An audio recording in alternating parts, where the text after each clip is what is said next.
distinguished guests and dignitaries, Honorable Shri Arjun Ram Meghwalji, Honorable MOS for Parliamentary Affairs and Chairman of the Jury Committee of Sansad Ratna Awards, all Sansad Ratna Award winners, winners of Sansad Vishisht Ratna and Dr. APJ Abdul Kalam Award for Life Achievement, Mr. Veerappa Moili, Honorable Members of Parliament present today, Shri K. Srinivasan, Founder Chairman, Prime Point Foundation, Ms. Priyadashni Rahul and his team, colleagues and friends. I was going through the literature given to me by Prime Point Srinivasanji and his team when they came over to invite me to Sansad Ratna Awards 2022. These awards were inspired by legendary Dr. APJ Abdul Kalam and his belief that parliamentarians could help realize the vision of transforming India. I'm quoting Dr. Kalam from a speech he delivered on July 24, 2009 at Institute of Parliamentary Affairs, Thiruvananthapuram. Quote, "Time has come for us to evolve the parliamentary system based on our past experiences and the present aspiration of our youth. In every action of Parliament, members over 550 million youth who are below 25 years of age would see in you the great leaders who can be their role models. We owe it to the voters to fulfill their expectations." It is a role model which the youth see in all of you. I must compliment Prime Point Foundation for institutionalizing the Sansad Ratna Awards. I congratulate all the distinguished parliamentarians who are recipients of Sansad Ratna Awards today. My greetings to all the distinguished guests at this prestigious event. Parliamentarians are mostly subject to criticism, and a genuine appreciation of the quite good work done by many of them goes quite unnoticed.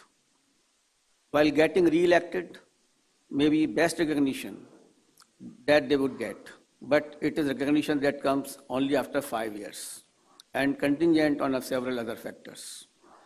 There is obviously very little recognition for the painstaking, meticulous work done as part of various standing committees or even the work done on the ground as MPs toured their constituencies while also raising issues in the parliament.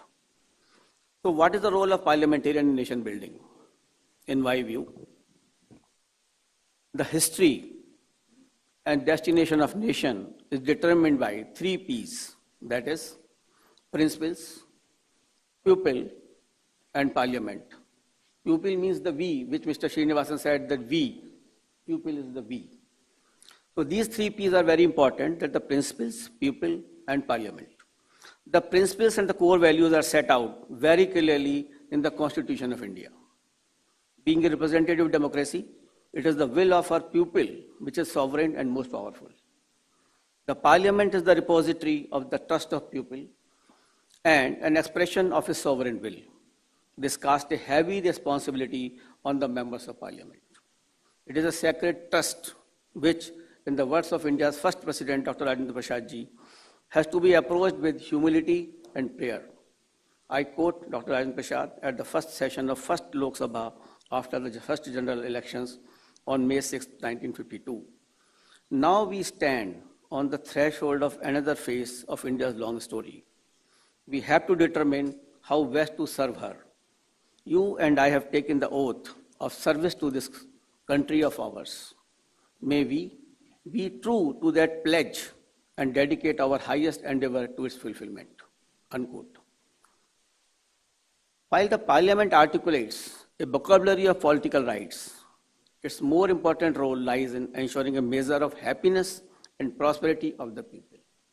Ultimately, it is the happiness and prosperity of the common man, the general man, and the we, which Mr. Srinivasan always used to see what parliamentarians can do for we.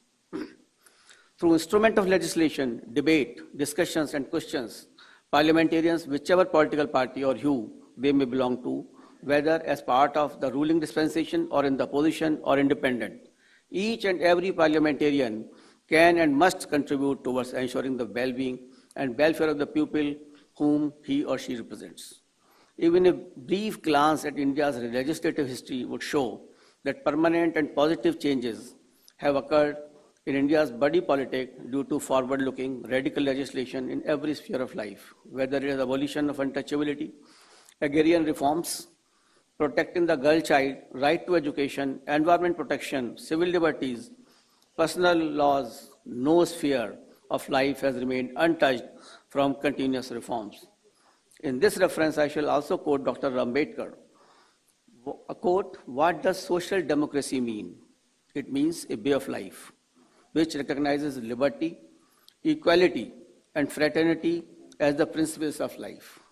These principles of liberty, equality, and fraternity are not to be treated as separate items. Separate items in a trinity. They form a union of trinity in the sense that to diverse one from the other is to defeat the very purpose of democracy. Dr. Ambedkar, unquote. I would like to mention about the good legislature. Legislature is a veritable instrument and institution for national development. It is the bulwark of any nation. The parliament of the world's largest democracy should be a model for the whole world and should adopt the best practices evolved in other countries as well.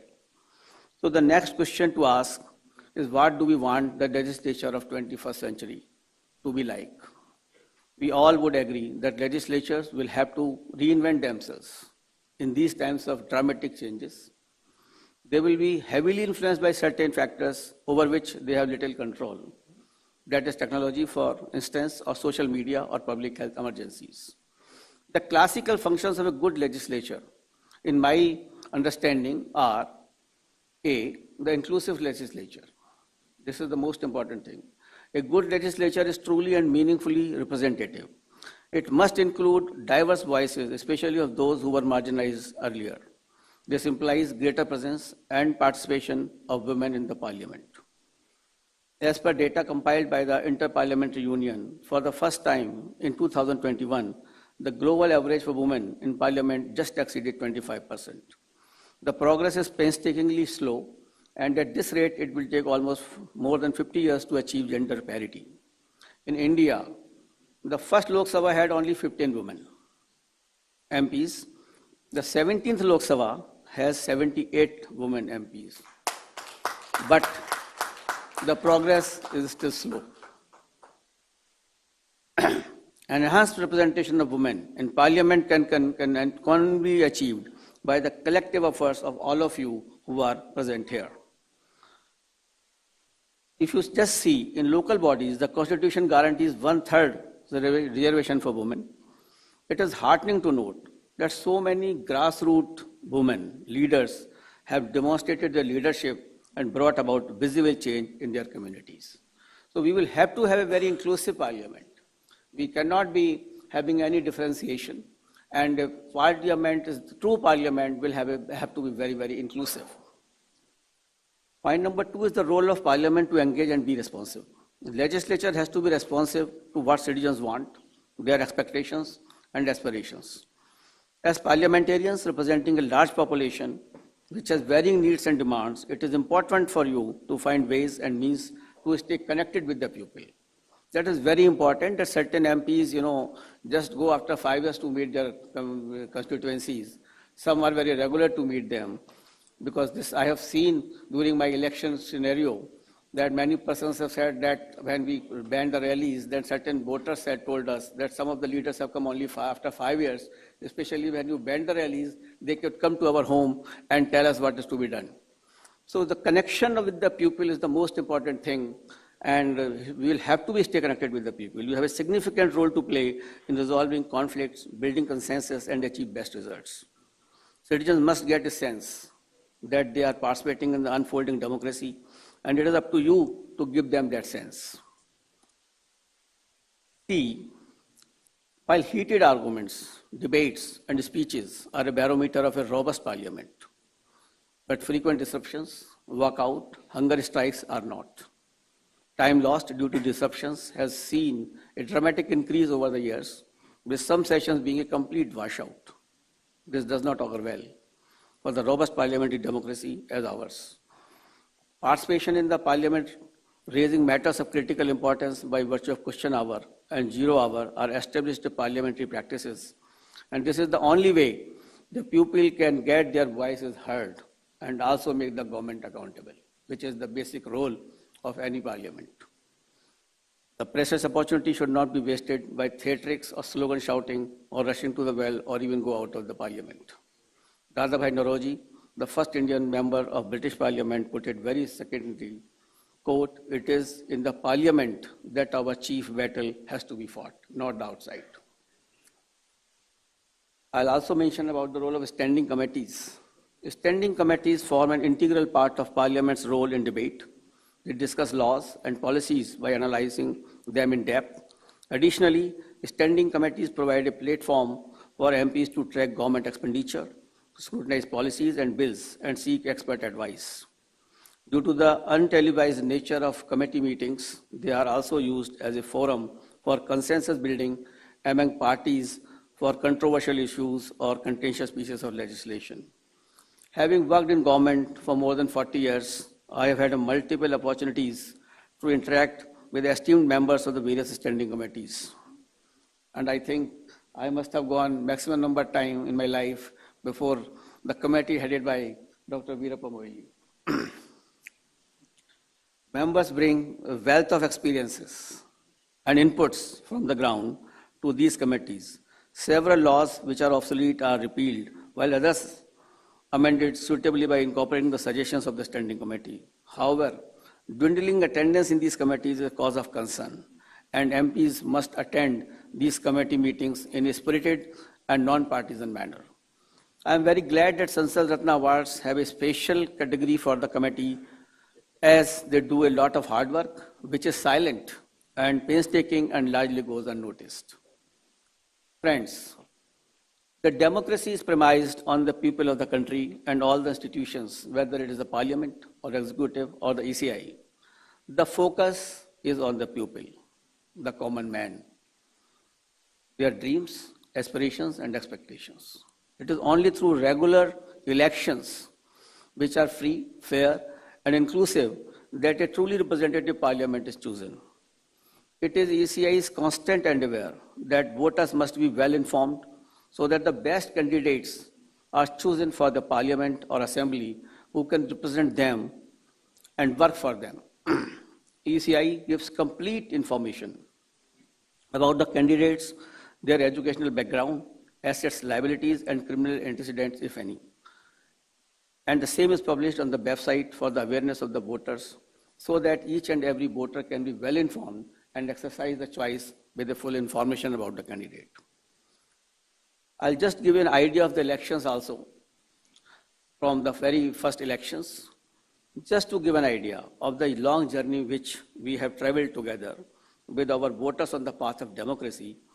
When the first general election was conducted in 1951, there were only 17.3 voters. And the percentage of voting turnout was only 45.6%.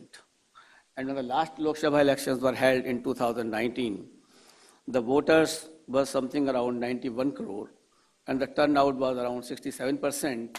And the best thing, that the voter turnout of women was more than the men in the 17th Lok Sabha elections.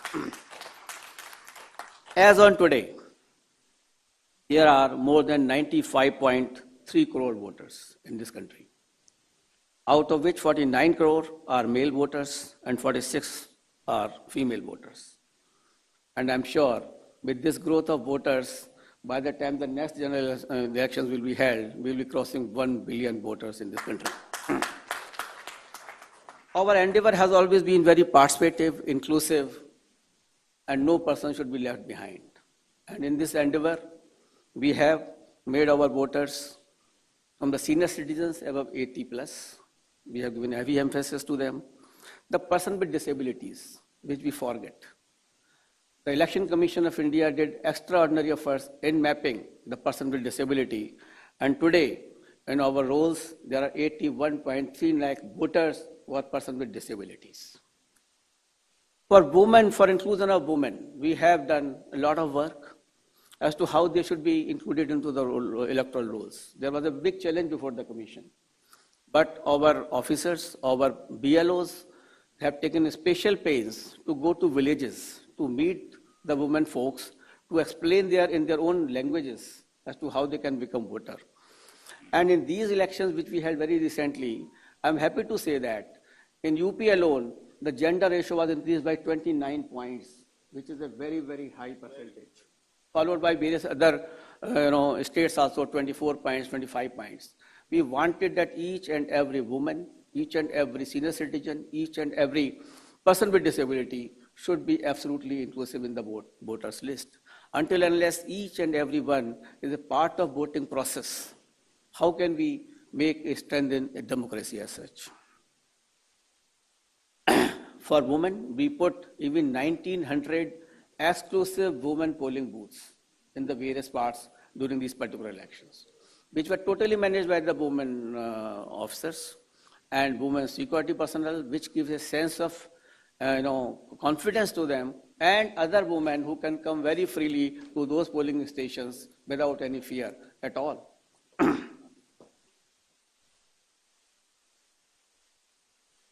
And this has brought a lot of good results to us also. In these 5 elections, which we had very recently, the voter percentage of female in 4 states was more than the men. Whether it was UP, whether it was Manipur, whether it was Goa or Uttarakhand, the percentage of voter was much higher of women than the men. And they have shown grit that they can come forward to cast their votes. So the situation has totally changed from the first elections, and our elections have been very, very inclusive, participative, and each and every society, each and every person has been free to cast their vote. So that has been our consistent efforts. But I always thought there are only 2 touch points with the Election Commission of a general man. That is, when the registration takes place, and second, when he comes to cast the vote at the polling booth. So for registration part, we have visited each and every house. And I will just narrate that when our persons went to enroll the ladies in the houses, then they said that my daughters are married, why should she become a voter? When she will be married, she will go to her sasural, only then the vote will be made, so please don't make her voter here. So we had to convince them that we will transfer her vote to her sasural also, but please ask her to be enrolled as a voter, and we emphasize that the registration should be done. And that is why so many new things have come in our consideration as to how we should increase the voters' participation, especially the person with disabilities. If a person is having a disability, even the family members, they don't want that should go out for the voting. We provided them wheelchairs, we provided them free conveyance facilities, we provided them volunteers, we provided them good, safe environment at the booth. Only then we could convince them that we will take your person, we will send at her home, but please give them chance to vote. They should not be deprived of the persons. And to my surprise, when we took a feedback, certain persons were weeping at the polling booth.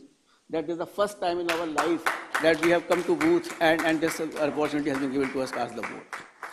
So that was our purpose, that the election should be absolutely in a good atmosphere. And our booth, I think you must have seen in TV, that many of our booths were fully decorated. They were in a mood to receive the persons. They were always, earlier the booths were very draped. So my point was always that when he comes to cast the vote, he should feel a very festive type of atmosphere. And we provided absolutely festive atmosphere with the result. So many things were taken into consideration. And with the result, I find that the voter turnout was also very good into all these elections. We have conducted around 11 elections during this pandemic. Many countries postponed their elections because of pandemic. But Election Commission of India said, no, we will provide all safety measures. We will take all safety protocols, but elections will be held. We do not want that any assembly, any parliament position should remain unrepresented by the people. For us, the mention which you have mentioned is most important than anybody else before the election commission. I'll just give you in the percentages that we have got in these 11 elections which we held during the pandemic, because especially this particular pandemic was a big challenge. And when we knew that the pandemic has suddenly come, third wave is coming. Though it was never decided, we thought that second wave is over, we can have our elections third wave very easily. But God demanded other way around, that you will have to be on your toes. So we thought that what should we do about it? We consulted all political parties. All political parties said we want elections. We should have elections across the lines, across the party line. So when there are extraordinary circumstances, the extraordinary solution will have to come. And initially, we banned all the rallies. It was never done earlier. We thought that when there is a pandemic, we'll go ahead for the elections. We banned the rallies, but we put a very graded system of examination. We were absolutely talking every week with the health secretary, with the chief secretaries. As soon as this started depleting and vaccination started improving, because we also mentioned that the vaccination will have to be improved. And with our efforts, the states which were lagging behind in the vaccination, they also came out with 100% vaccination of the first doses to all those states, especially UP and Punjab, which were lagging. So I wanted to provide a very safe atmosphere to the persons who are coming to the booth. Simultaneously, they should be fully vaccinated, and they came to the booth with the fully vaccination. And our turnouts were so high. I can just mention about certain figures to you. If we say these right from Assam, 82.4%, Kerala 79.5%, Tamil Nadu 73.6%, West Bengal 82%, and Puducherry 83.4%.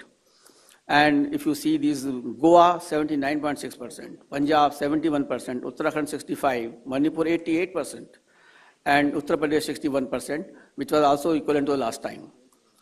I would request through you, because you are moving to the constituencies, the persons are listening to us, that each and every one should cast a vote. When it can be 88% in Manipur, why should it remain 61% in UP? Why the person should not come out? I'm sorry to say so, that in the elite areas, maybe of Delhi South or Bombay South, the percentage of voter is quite less. In villages, the percentage is very high. I don't know why. In spite of the fact that all best facilities are provided at the polling booths, all information is given to the persons, but I wish that they should come out. Let us make the democracy very strong, each and every person. Otherwise, you don't have any chance to complain to the government. If you are not casting your vote, what right you have got to complain about the government? There's no question. Therefore, each and everyone will have to be responsible to its right of casting the vote. The Election Commission also adopted a lot of technology for smoothing out the whole electoral process, and this is one of the best electoral process in the world. I will say with all humility at my command, that is one of the best system in all of the world. EVM machines, which has tested the time, and is in operation since 2004. And in this, 4 general elections have been held on these machines. 17 assembly elections have been held, and more than 350 crore voters have used these machines. We can give results in 24 hours, less than 24 hours, while other countries wait for 1 week to count their vote, and still there's a lot of disputes. And our counting system has been adopted by each and every one. They will find very hardly any election petitions on that particular ground. So we are providing one of the best election system in the world, and that is possible only because of your participation, the public participation and public enthusiasm into that. We also used this time the technology of empowering the public. Like we use the C-Vigil. This is a very important app, which I'll just mention, which empowers the public to report any malfunctioning in the electoral process to the commission. And it is our guarantee that within 100 minutes, we will reach to the spot, the corrective steps will be taken. I'm very happy to say that 47,000 complaints were received in these 5 elections on C-Vigil, and out of which 40,000 were found correct, and the commission took immediate steps on that. So ultimately, it is the public participation in the process, it's the empowerment of the public, empowerment of the common man, empowerment of a ground man who can simply say that something wrong is being there. Why are they putting poster on my wall? Why the freebies are being distributed? This is the setup. Simply they upload and our team reaches in 100 minutes. There's no need to take the name also. This has been a very important tool, so which I am just sharing that we could empower the public to this area. And simply I also put an app of a Know Your Candidate. This was an app. All the details of a candidate is there on that app. Each and everybody can see what is the qualification, what is the criminal antecedent, what is the assets and liability, and you can decide the way you like to decide to cast your vote. This year, the government has accepted the demand of the Election Commission, and two important reforms were done this year, which was pending for last several years. First was that a younger voter, the youngster, can put himself or herself registered 4 times in a year, which was there only once in a time. Because earlier the registration could be taken place only on the 1st of January, on which you are completing 18 years. If you are born on 2nd January, you will have to wait for 1 year to be enrolled as a voter. But this time, we have got this act passed, and now in 4 opportunities, a person can enroll as a registrar, which will definitely improve the participation of youngsters and the young voters so that they can be a part of the democracy at a much earlier age. And second was the connection of the Aadhaar with the electoral roll, so that we can rectify and purify the electoral rolls, and no person should have a duplicate names into these particular rolls. These were pending for several years, but this time this could be got through, and so that our all electoral process can be strong. Friends, the pace at which the world is changing and the dynamic rising aspiration of the Indian people places a heavy responsibility upon all of us. Let us work towards making the life of every person better, more prosperous, and more meaningful. Let us strengthen and deepen democracy by all means at our command. I quote here the words of Father of our nation, Mahatma Gandhi. Quote, democracy must in essence mean the art and science of mobilizing the entire physical, economical, and spiritual resources of all various sections of the people in the service of the common good of all. Unquote. Thank you very much. Jai Hind.